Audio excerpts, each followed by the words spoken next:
Australia's federal government announced last month that it plans to ban younger teenagers from using social media in response to concerns about bullying, predatory grooming, and physical and mental health.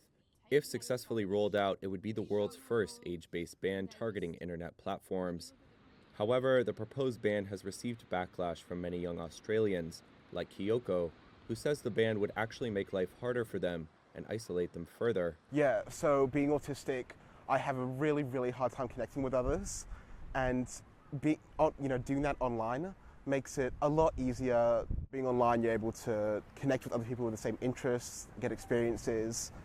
Teens like Kyoko represent what experts say is a blind spot in the plan by Australia's government to set an age minimum for social media websites, as an age block would mean cutting off support for teens in minority groups like the neurodivergent community.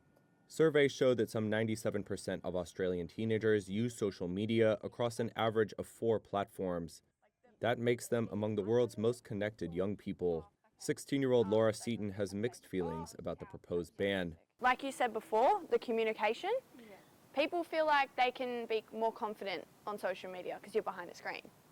But that also means that bullies can be confident, and that's not a good thing. They can just go, hey, you're ugly, and not feel anything because it's a text. You know what I mean? Yes. Like you can just comment easily and be like, you're not very pretty, are you? You know, stuff like that. Nearly 2/3 of parents of teenagers in the country reported concerns about their children's social media use, according to a 2024 survey by youth service Reach Out. But Justine Humphrey, a senior lecturer in digital cultures at the University of Sydney, says a ban is not the best way to go. Young people themselves are not in favour of a ban. Humphrey says an age-based ban ignores other important factors that determine online experiences for young people. So even though the age is really fundamentally important that we need to get right, what we're talking about when we say we're going to introduce a ban by age is that it negates the fact that young people have very, very different levels of maturity depending on their age and their backgrounds, and also whether they occupy that younger or older teenage group.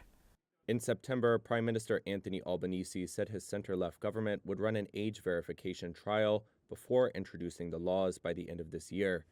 While no lower age limit has been proposed, officials have suggested between 14 and 16.